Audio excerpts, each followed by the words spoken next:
Bienvenue sur Elijah TV. Si c'est ta première fois de tomber sur cette chaîne, n'oublie pas de t'abonner dans un premier temps, d'activer la cloche de notification pour ne manquer aucune de nos prochaines vidéos. Surtout aussi, like cette vidéo, commente-la et partage-la pour la gloire du Seigneur Jésus-Christ. De quoi est-ce que nous allons parler aujourd'hui? Nous allons parler de ce que c'est que l'évangile. L'évangile, ce fameux mot auquel nous peinons aujourd'hui, beaucoup de gens peinent aujourd'hui à trouver juste les mots justificatifs, les mots significatifs pour désigner vraiment ce que c'est que l'évangile. Juste trois mots pour signifier tout ce travail que Jésus-Christ est venu faire en notre faveur.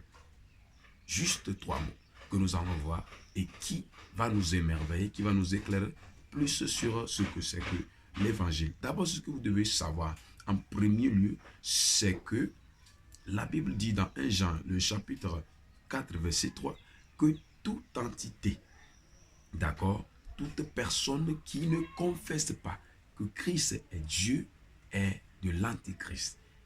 Alors la première des choses que vous devez savoir sur l'évangile, c'est que Christ est Dieu qui apporte chair sur la terre. C'est ce que vous devez savoir. Et vous devez savoir donc que Christ lui-même est l'incarnation parfaite de l'évangile. On ne peut donc pas parler de l'évangile sans parler de Christ, parce que c'est lui qui représente en personne l'évangile authentique. Alors, qu'est-ce que c'est maintenant que l'évangile? Pierre, rempli du Saint-Esprit, après la descente de la puissance que le Seigneur a promis, d'accord? Après la descente de la puissance que le Seigneur a promis, l'Esprit de vérité, le Saint-Esprit, Pierre est en train d'annoncer l'évangile. Il est en train de signifier, de dire, de décrire comment les gens ont tué Christ. Et comment Christ a été enseveli, comment est-ce que Christ a été ressuscité. Et tout ceci constitue donc l'œuvre salvatrice de Jésus pour nous. Alors, en parlant de cela, la foule qui était présente en ce moment demandait à Pierre. Alors, ils ont été touchés. Ils ont demandé à Pierre, s'il en était ainsi, qu'allons-nous faire? Alors Pierre, dans Actes des Apôtres, le chapitre 2, le verset 38, a dit, repentez-vous et que chacun de vous soit baptisé au nom de Jésus et que vous recevez le Saint-Esprit. C'était ça, les mots justes de Pierre en ce moment, lorsqu'il était en train de prêcher. Dans tout ça là, où se situe maintenant l'évangile? Et quels sont les mots que nous pouvons dégager dans les propos de Pierre pour signifier alors ce que c'est que l'évangile? Rappelez-vous, Pierre a parlé, d'accord, de la mort de Jésus que nous avons tué, que vous avez tué.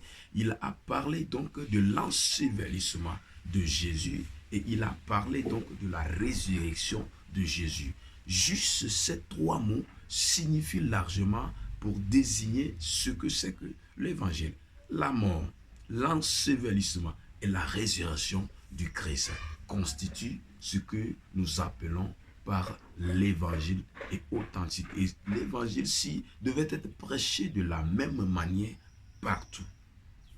Alors, maintenant, reste à savoir ce que signifie pour nous la mort de Christ, ce que signifie pour nous l'ensevelissement de Christ et ce que signifie pour nous la résurrection de Christ.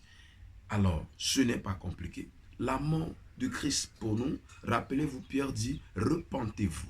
Et donc, la mort de Christ pour nous signifie la repentance. Ceci dénote que nous sommes morts, mais morts pourquoi? Morts pour le péché. Nous ne sommes plus vivants pour pécher, nous n'avons plus la vie pécheresse, nous n'avons plus les gènes du péché en nous, on se repent et alors on est mort comme cela pour le péché. Alors, l'ensevelissement de Christ, pour nous, ça représente notre baptême d'eau au nom de Jésus où nous sommes immergés dans l'eau. Alors là, nous sommes morts avec Christ. Et alors, notre résurrection maintenant, nous sommes ressuscités, nous sommes vivifiés quand nous recevons donc quoi? Le Saint-Esprit. Alors, ces trois mots qui alors désignent l'évangile, les voilà maintenant expliqués. la mort de Christ, qui signifie nous notre repentance, nous sommes morts pour le péché.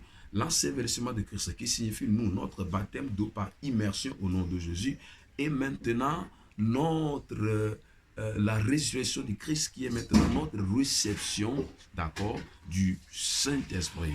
La Bible dit, je mettrai mon esprit en vous et vous vivrez. Ce n'est que quand vous recevez le Saint-Esprit que vous êtes ressuscité. C'est un peu ça. Beaucoup de gens pensent que c'est quand on est rentré dans l'eau, on est mort, et lorsqu'on est sorti de l'eau, on est ressuscité. Non, tu n'es pas encore ressuscité. Tant que tu n'as pas encore reçu la puissance d'en haut, tant que tu n'as pas encore reçu le Saint-Esprit. C'est le Saint-Esprit qui signifie notre résurrection avec Christ. Alors, si tu as compris ce message, si le message t'a fait du bien, il faut liker, il faut le commenter, il faut le partager et surtout abonne-toi à cette chaîne, active la cloche de notification pour ne manquer à aucune de nos prochaines vidéos. Que le Seigneur te bénisse, que le Seigneur te fortifie, que le Seigneur soit avec toi. Les prochaines vidéos, nous allons maintenant commencer par rentrer dans les révélations qui sont cachées derrière les Saintes Écritures. Vous allez aimer. Vous allez aimer les choses que vous n'avez jamais entendues, les choses que vous n'avez jamais espérées. Nous allons les ressortir derrière les Saintes Écritures pour la gloire de notre Seigneur Jésus-Christ. Que le Seigneur vous bénisse. À très bientôt. Elijah TV, la chaîne de la clinique prophétique.